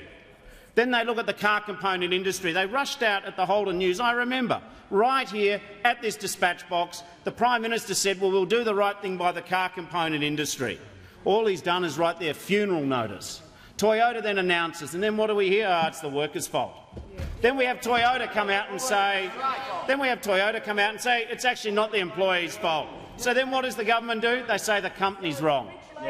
So corporate Australia should be on notice that this is a government who will throw you overboard, that your private discussions will be made public just to save the skins of those on the government benches. We see Rio Tinto in Gove, the forgotten people. It is fantastic that we had the Closing the Gap contributions yesterday, but there is not much point in talking about closing the gap in unemployment in Nullumbi, in Arnhem Land, in Gove Peninsula, if you do nothing about it. That's right.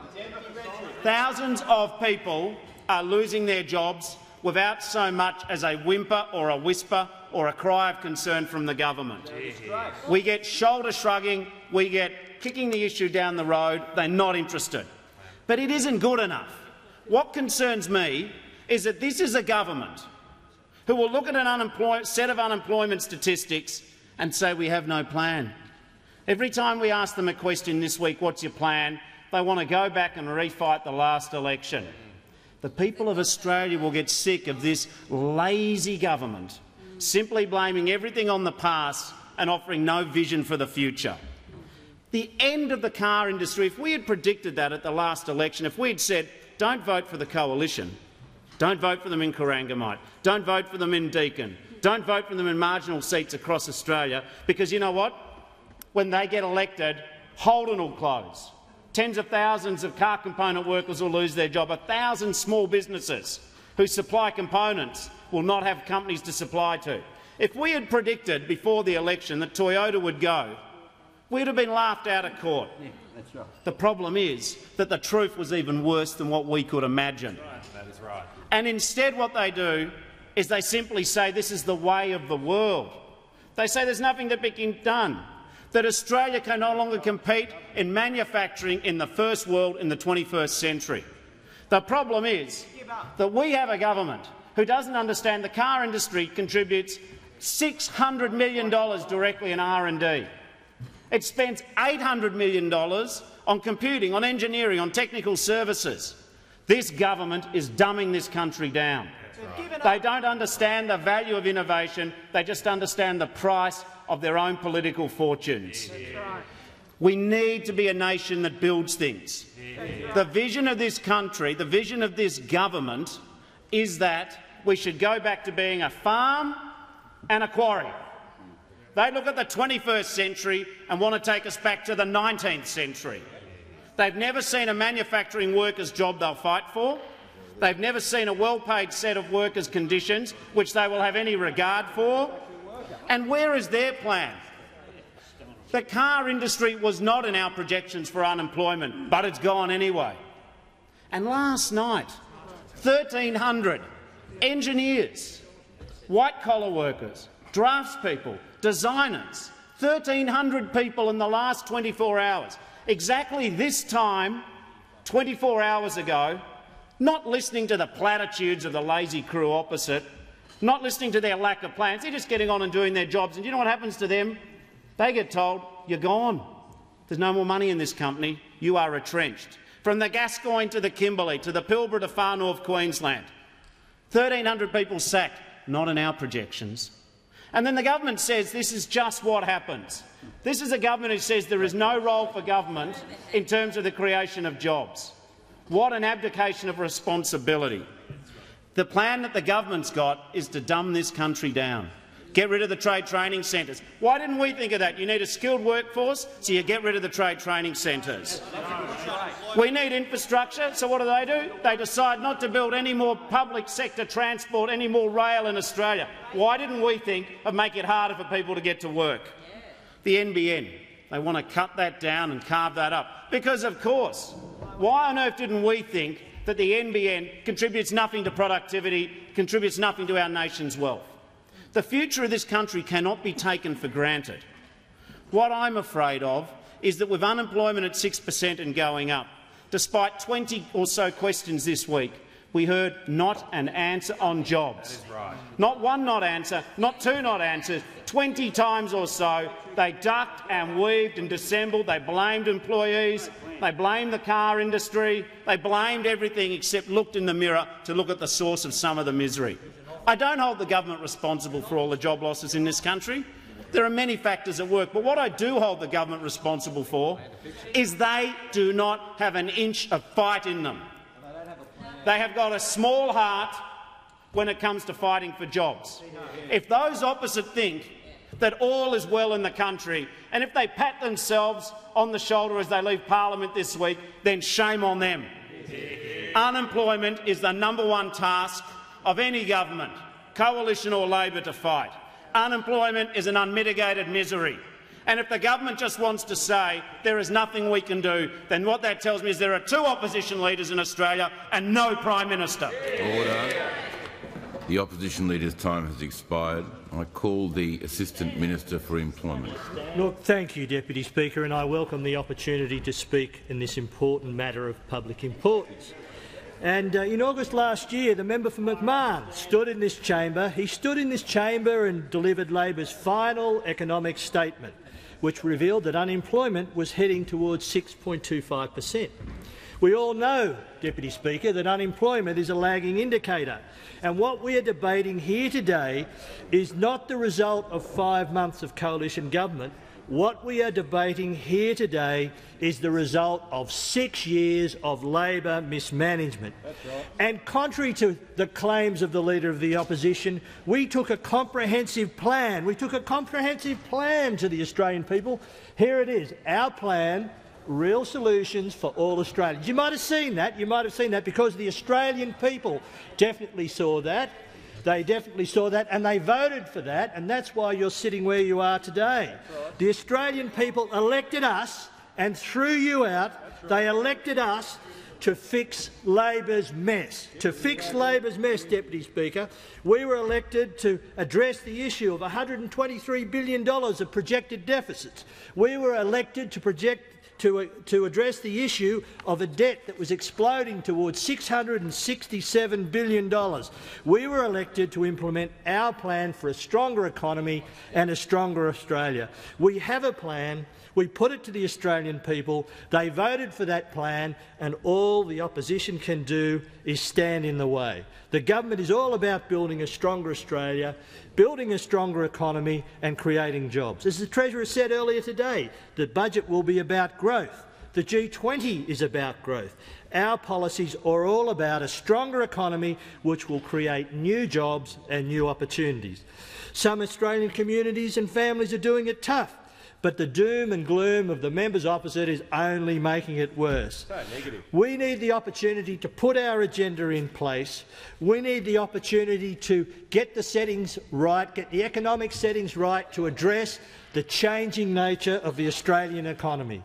And Australia has coped before with change, and it will cope into the future. We have great reasons to be optimistic. There are new opportunities being created all the time by great businesses. Jetstar has expanded its operations in South Australia, creating 120 new positions. Carabella Resources' new coal mine in central Queensland will create 100 new local jobs. Arium Mining in Ryalla will create an additional 100 jobs, and a new packing facility at Erskine Park in Western Sydney will employ 400 people. And you don't hear the opposition talking about that, Deputy Speaker. They don't want to mention the positive. They don't want to mention the positive. The Australian government is investing in new infrastructure that will create new jobs and build the economy. The East-West Link will support 3,200 jobs during construction. WestConnect will support 10,000 jobs during construction, and the Pacific Highway, a vitally important project on the east coast of Australia, will support some 8,600 jobs. The Australian economy is creating jobs, but we can do much more, Deputy Speaker, if we remove unnecessary taxes, remove unnecessary red tape and get the economy back in the black. The best thing that government can do for workers and job seekers is to build a strong economy. And this economy in transition is no different. We have no choice but to adapt to the challenges that we face. The government is implementing a policy agenda that encourages and unleashes the potential of Australian businesses. That's why we're scrapping the carbon tax that is weighing so heavily on Australian businesses. That's why we're scrapping the mining tax that is putting so much pressure on mining companies. That's why we're slashing red tape and lowering taxes and imposing the rule of law in the construction industry by the reintroduction of an ABCC with real teeth, that can ensure that we have a productive and lawful sector. The carbon tax, which adds up to $400 to the cost of every vehicle produced in this country. How can the member's office possibly claim that they're somehow supporting the car industry when they're continuing to maintain a carbon levy on every car that rolls off the production line? We're scrapping the mining tax, which will help restore confidence in the Australian mining sector. With the reintroduction of the ABCC, we'll see better efficiency in the construction industry, we'll see a better working environment on our construction sites, we'll see more confidence to invest in new developments. The ABCC, when it was introduced by the Howard government, created at least $6 billion per year in benefits to the community and significantly increased productivity in the construction industry. What have the members got to fear from a lawful construction industry? What have they got to fear, Deputy Speaker? I guess they've got their union cronies to fear. That's probably why they're against it. They've got their union cronies to fear. They're just puppets dancing to the tune set by their union cronies, and that's why they're opposing the ABCC. If we make it easier for Australian businesses to create jobs, make it easier for them to invest, building confidence, that's the way we build a stronger economy, Deputy Speaker. Sadly, Labor is more about pointing fingers than being part of the solution. Labor has a choice to make. They can join with the opposition and build a stronger economy, or they can continue to oppose. They can continue. How can they go down the streets in their electorate and say that maintaining the carbon tax is good for you, that we are indeed the government, and the Australian people are very pleased we're the government, and they have made you the opposition. They have made you the opposition. But when you get down the streets of your electorate, I hope you're explaining to people how the carbon tax is good for them, how paying higher electricity bills is good for them. Go into a business who uses a lot of electricity and tell them why pushing up their cost of doing business is good for them. Well, I don't think they'll believe you. You should go and talk to mining companies and tell them how the mining tax is good for them, and you should go and talk to construction workers and tell them why having thuggery and lawlessness and bullying is also good for them. Deputy Speaker, one thing that the members' office seem to forget with regard to the car industry is, in fact, that Mitsubishi left on their watch. We weren't in government when Mitsubishi left, and Ford made the announcement. Ford made the announcement that they were leaving on Labor's watch. They seem to have forgotten that. Do you remember that, Member for McMahon? Do you remember that Ford? Announced they're leaving the country on your watch? You're sitting there quiet. You're not often quiet, Member for McMahon. He's got nothing to say. Ford left on your watch. We heard all the claims about Ford. Let me read you something about Ford. It says, in 2012, Julia Gillard announced $34 million for Ford, saying it would create 300 new jobs. But only a short time later, what happened? 330 employees lost their jobs inside 8 months. And then it gets better, or worse, actually it gets far worse. Julia Gillard announced $215 million for Holden. She announces $215 million for Holden, saying it would secure Holden's future in Australia until when? 2020? No, 2022. But only months later, 670 jobs were lost. So the Leader of the Opposition somehow seems to claim that Labor would be the saviour of the car industry. Well, if history is any indication, they couldn't save Mitsubishi. They couldn't stop Ford announcing that they were leaving the country, but somehow the Leader of the Opposition expects us to believe that somehow they could have saved the car industry. Well, the reality is these are commercial decisions made by commercial companies, and they are the result of a long-term period of transition that is being disadvantageous to that industry in Australia. Deputy Speaker, I would hope that the opposition will change its tune. I doubt it, but I hope they would change their tune.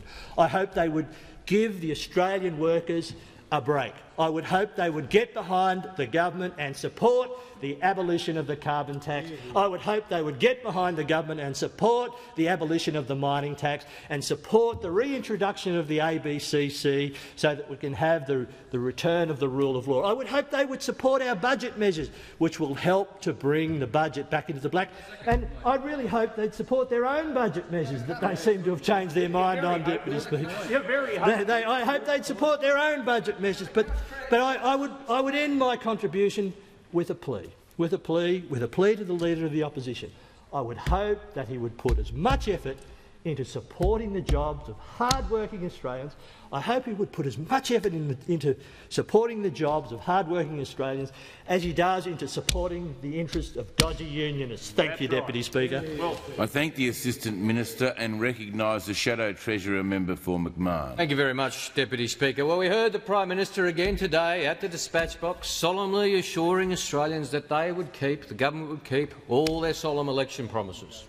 Apart from the ones they won't, apparently, but they'll see. We were told by the Prime Minister that they would keep all their promises. Well, there was one election promise. The Assistant Minister waved around the Plan for Australia. Well, included in that Plan for Australia is a solemn promise, a solemn pledge to create 1 million jobs over the next 5 years, a key election promise on behalf of the now government.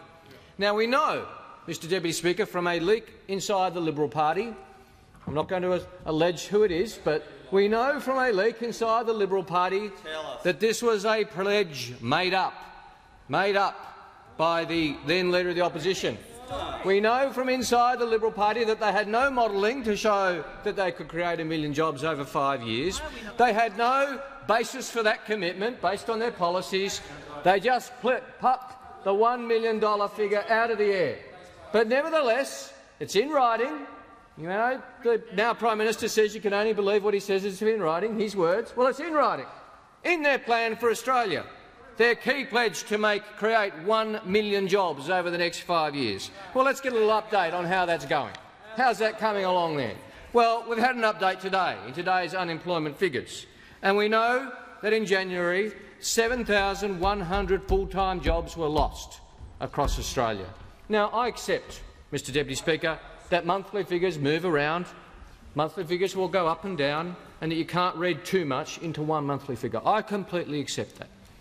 But here we have a trend, because since the last election, 54,000 full-time jobs had been lost before today, and when you add today's announcement, we go well over 60,000 full-time jobs lost since the election. There has not been a month since the election that there's been a full-time job created in Australia. And last year we saw 68,000 jobs lost across the country. Now that is a very substantial figure. Full-time jobs lost across the country. I'll tell you how substantial it is, Mr Deputy Speaker. In 2009, when we faced the worst of the global financial crisis, we lost less full-time jobs than that in a whole year. In less than 5 months, 6 months under this government, we've lost more full-time jobs than we lost all through 2009. In fact, another telling fact, Mr Deputy Speaker, is that there were more full-time jobs lost last calendar year than in any year since 1992. What a shame for Australia. Since 1992, all through the Asian financial crisis, the global financial crisis, we saw more jobs lost last calendar year than in any year since 1992. Now, I don't assert that every single job lost since the election is the fault of the new government. Of course there are different forces at work in the economy. But this Prime Minister made a solemn pledge to create 1 million jobs, and he has an obligation to have a plan to do so. Now, we hear a lot. We just heard from the Assistant Minister at the dispatch box about the plan. It's on replay all the time about this so-called plan. And that's the plan. Hold it up, wave it around. It says 1 million jobs. Well, the problem is with the Prime Minister's rhetoric. So the Prime Minister says it's OK, jobs come, jobs go. You know, some jobs get created, other jobs get lost. But the trouble is jobs aren't being created across the economy. The jobs that are lost at SPC, or the jobs that are lost at Holden, or the jobs that are lost at Toyota, or the jobs that are lost at Ford are not being replaced with other jobs being created across the economy, because we see the figures in net terms. But it's up to the government to explain their plan. How does their plan create 1 million jobs? How does it create jobs to increase the tax on small business? Small business, we often hear, is the engine room of the economy, and that's right. And this government's policy is to increase tax on small business. How does it? How does it create jobs? To put a levy on big business. So we're going to abolish the instant asset write-off, which is a tax increase to small business, and we're going to put a levy on big business. How's that going to create jobs? How does it create jobs? To abolish the school kids bonus, which families across the nation use to fund expenditure and creates economic activity at the same time. How does that create jobs? How does it create jobs for this government to embark on cutbacks? The Assistant Minister said it's our obligation to support their cuts. Well, the cuts never created a job. Order. The member's time has expired. I call the honourable member for Durack. Deputy Speaker, I'm pleased to speak on this matter of public importance so that I can explain to the members opposite just how 6 years of Labor has hindered our economy. To help those same members, I'll also shed some light on the hypocrisy that Australians constantly have to endure when they turn on their television or listen to the radio and have to once again listen to those opposite. Nobody on either side of this House wants job losses to occur. The Coalition understands that industry and business underpin our economy and needs to be supported. But to support industry and business, we need to help them capitalise on investment opportunities and create new jobs. The answer to this is not an everlasting slush fund that creates a somewhat $123 billion deficit, as Labor did. We on this side of the chamber do want a viable automotive industry in Australia, but we expect the car manufacturing industry, like any industry, to be able to stand on its own 2 feet. As the Prime Minister and the Treasurer have already stated, Toyota indicated that this decision was made in the context of changing global environment for the car makers, and there was nothing the government could do to prevent this decision. Deputy Speaker, those opposite may want to sit and point fingers now and forget that under Labor, 1 manufacturing job was lost every 19 minutes. In the last 2 years, they're 19. The Labor Party broke $1.4 billion in promised funding commitments as they chopped and changed their car industry policies. Deputy Speaker, instead of throwing stones, the Labor Party needs to support jobs and industry, as the Coalition is doing. The Coalition has announced considered measures to strengthen Australia's manufacturing future and initiatives to provide targeted support for the regions recently impacted, and these include the establishment of a $100 million growth fund to support economically responsible initiatives in regions facing pressure in their manufacturing regions, and the establishment of a task force chaired by the Prime Minister to develop a national industry investment and competitiveness agenda which will focus on our strengths, create jobs and exploit our competitive advantages. It is important that those opposite and all Australians do, however, realise that it is not the role of government to create jobs, but to create the right environment for business and industry to grow. This will encourage economic prosperity, and that's where we create the new job opportunities. Although government, yes, it is the easy target, we know it's not always to blame, and our global economy is changing, and as a result, so must our key industries. To help create an environment of certainty, the Labor Party needs to stop playing politics and instead support our legislative plan to repeal the carbon tax, which slugged the sector with a further $460 million, and also help us repeal this ill-conceived mining tax that has burdened Australia's largest export industry for long enough. The West Australian resources sector generated the largest contribution to GDP of any state resources sector.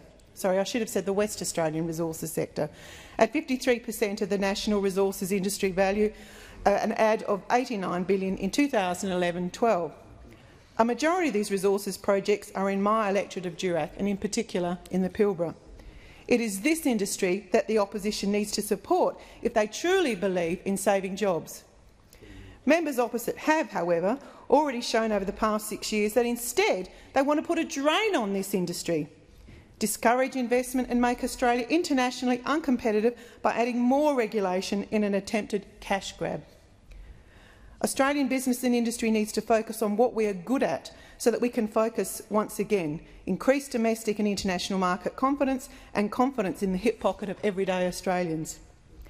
That is why the Coalition is focused on cutting red and green tape and reducing regulatory burdens so that people once again have confidence to spend. The Coalition Government has swiftly moved to progress some $450 million worth of environmental approvals. All this helps to get mining projects out of the ground quicker and also helps to create more Australian jobs.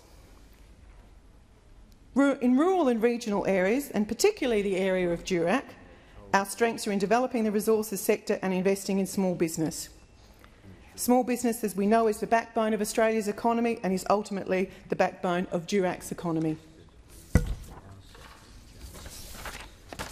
Australia has many strengths, Deputy Speaker, and it is time that those opposite started to support business and industry by helping this government and all Australians to develop and invest in them. The member for Durack's time has expired. I thank the member for her contribution, and I call the honourable member for Wakefield. Well, thank you, Deputy Speaker. From Elizabeth to Nhulunbuy, from Altona to Western Australia, from south to north to east to west, we've got a country that is reeling from the job losses that have been caused by the actions and the inactions of this government. The actions and the inactions of this government. It is them. It is them. You never saw headlines like this.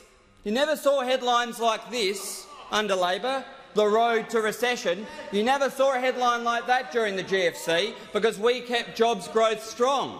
We kept jobs growth strong. We never saw a headline like that. It is this government that is undermining economic confidence by getting rid of the school kid bonus, by putting taxes on small business, by upsetting people, by destroying industries. And we've seen it in my community, in Elizabeth. We've seen it in Elizabeth all too clearly, because we remember the headline, 11th of December, Hockey dares GM to leave. That's in the financial papers of this country. And then the very next day, on December 12th, the very next day, December 12th, it had Holden's dramatic exit puts Toyota at risk. So there should be no surprises by those opposite,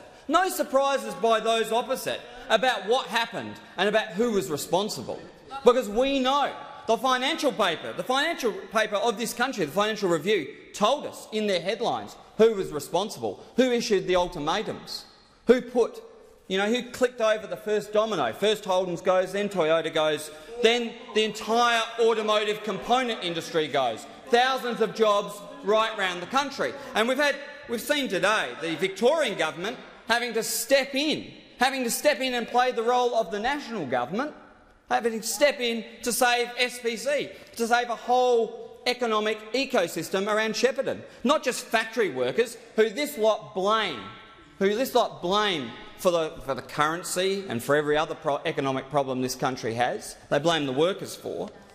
But we had the Victorian government having to come in and play the role of the national government and save SPC, to save factory workers, to save farmers. Now, Holden's have announced their closure. Toyota have announced their closure. Those opposite want us to believe this $100 million fund is going to stretch right across the country to somehow compensate and repair the damage that is being done. And we will see a range of automotive component companies go one after another. And what we hear is, rather than getting a plan, we get platitudes. And it stretches across industries: cars, alumina, white goods, food production. In South Australia, we see shipbuilding looking down the barrel of the Valley of Death. And in Victoria. And in Newcastle. My colleagues are helping me, which is good. And we've seen mining construction start to dip. We've seen mining services start to dip. And our friend over there might tell us about the ethanol industry, what might happen to them. We might see what happened to them.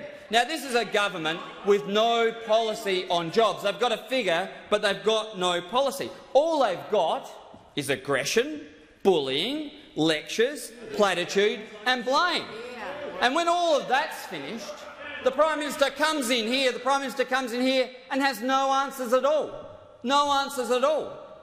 And so when I ask him a question about, well, what's the difference between unemployment in Denison and unemployment in Wakefield, what answer did I get? Refer to my previous answers. Well, that's not good enough. That's not good enough. I remember seeing those opposite, back when I was at university, I remember those opposite castigating Prime Minister Keating for not turning up to question time and answering questions. This Prime Minister turns up and just doesn't answer the questions. So it's an interesting approach. Bullying, lectures, platitudes, finger-pointing at workers, then not showing up. Then we saw the Treasurer giving us lectures about Abdul, the kebab shop owner. I wonder how kebab shops are doing in Elizabeth or Shepparton or Orange or Altona. Because you have to actually sell your kebabs to be able to update your oven. And under the previous government you got lost carryback anyway, which might have helped you buy that. Now, we get no answers, we get no plan, all we get is blame. Blame and aggression from those opposite. And an aggression particularly directed at the victim, which is the most tragic thing, at the victim of their economic competence. From Elizabeth to Nhulunbuy, from south to north, from Altona to Western Australia, east to west, we see the consequences of this government's actions. I thank the member for Wakefield for his contribution. The chair recognises the member for Hume. Thank you, Deputy Speaker.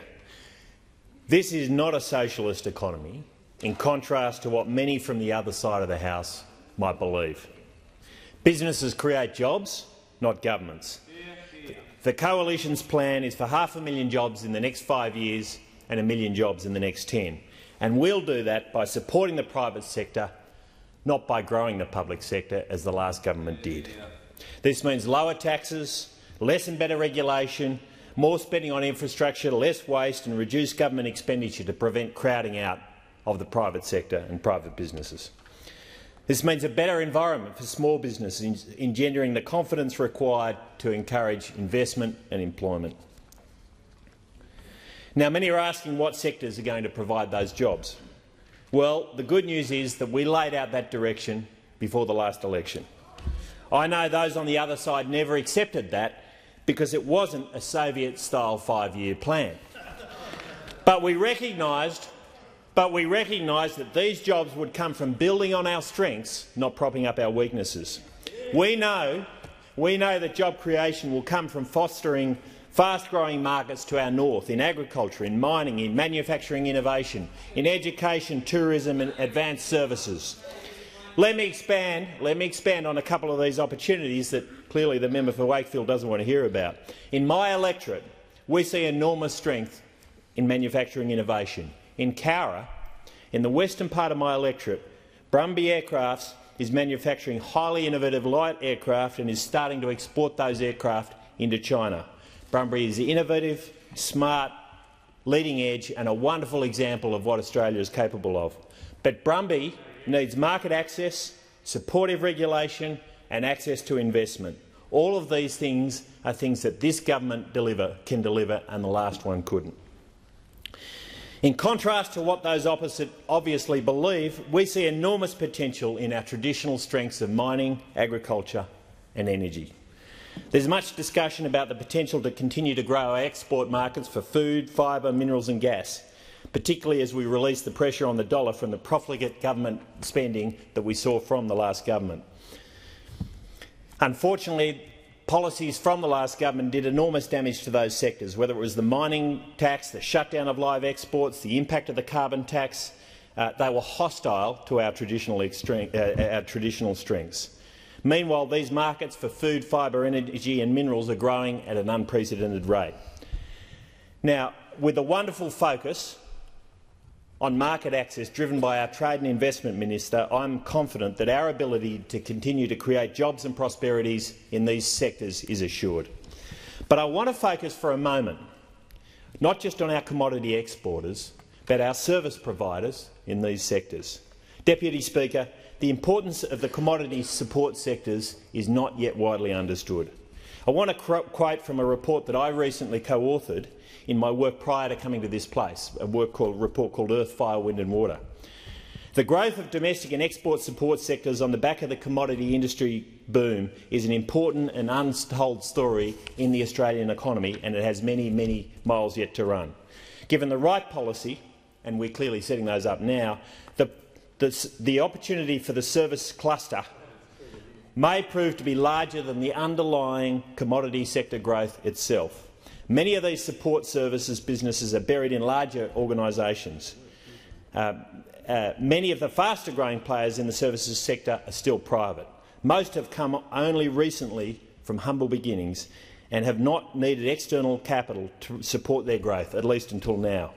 Firms in these service sectors are often small and growing fast, which means they're inclined to stay out of public debates. The noisiest sectors are often those hosting large business organisations that are facing decline. Ain't that the truth? The commodity sectors directly employ about 450,000, but these service sectors are already employing about 250,000 in addition. Better-known companies include Orica in explosives, Incitec Pivot in fertiliser, Skilled in labour hire, Campbell Brothers in testing services, Worley Parsons in engineering, and a host of software companies.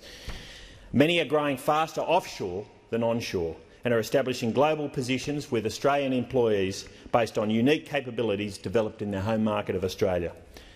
Deputy Speaker, only our macroeconomic and microeconomic settings will ensure this job creation happens and that it translates into new jobs in electorates like mine.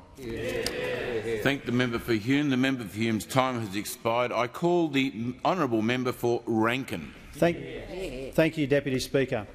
The unemployment rate was lower under Labor in the depths of the global financial crisis than it is under the Liberal Party during a global recovery. That's the fact of today with the release of the labour market statistics, and yet there's no plan from the government to deal with this fact. Now, if your name is Peter Costello or if your name is Tim Wilson, the labour market's really turned up since the election of the Abbott government. But for everyone else, it's gotten worse. That's the reality of today's job market. Now, it's been a devastating week in the labour market in Australia. It's a week that proved that this government is determined to be part of the problem and not part of the solution. And what we have is a government that's determined to chase jobs away to satisfy this extreme ideology of theirs, this scorched earth ideology that says to workers, whether you're in the manufacturing sector or elsewhere, that you're on your own. And every time they think that they're striking a blow for ideological purity, the reality is it strikes at the heart of the Australian workforce. Now, never before has an industry minister or an employment minister had such a detrimental impact on industry and employment in such a short time in office. Never before has a Prime Minister and a Treasurer who says Australia is open for business chased so many businesses away in such a short time. Now, speakers before me have gone through why this has been an awful week. On Monday, the Toyota announcement, we had all kinds of demeaning things said about workers by the Treasurer and others in this House, and then today it culminates in the release of some pretty bad unemployment figures. You'd think with all this going on we would get more than the sort of smirking arrogance that we get in question time from those opposite. You'd think we'd get more than the crocodile tears about workers in Australia. You'd think we'd get some kind of plan. Instead, we get this really cruel and callous indifference to the plight of the Australian worker. Now, their message to workers this week is, yes, there's been job losses, and yes, it's all your fault. This side of the House doesn't blame the workers for the situation that so many of them find themselves in. Now, it's not enough to wander around in high-vis vests during election campaigns and say you care about jobs. It's not enough to have a fancy brochure, a glossy brochure, that says there'll be 1 million new jobs in 5 years. That's not enough. It's not enough to come in here and cry your crocodile tears about Australian workers. You need to have a plan. The real difference is, the reason why Cadbury got the money that they got is they asked for it during an election campaign. The reason SPC didn't get it, the reason manufacturing workers are in such strife, is because the election's been and gone and these guys have been elected. Exactly right. That's the difference between Cadbury and so many other companies in Australia. Now, we saw the true colours of those opposite this week. We saw the mask slip a little bit when it came to how they feel about Australian workers. It actually began when the Treasurer stood over there, a remarkable thing for a Treasurer to do, and dared a big Australian company to leave our shores. He stood over there and he beat his chest, and then all through the Financial Review we read all the sycophants on that side saying how great he was, how ideologically pure he was. That set in train a sequence of events that culminated in Toyota hitting the fence earlier this week. And as other speakers have said, this will have devastating consequences for components manufacturers right through Australia.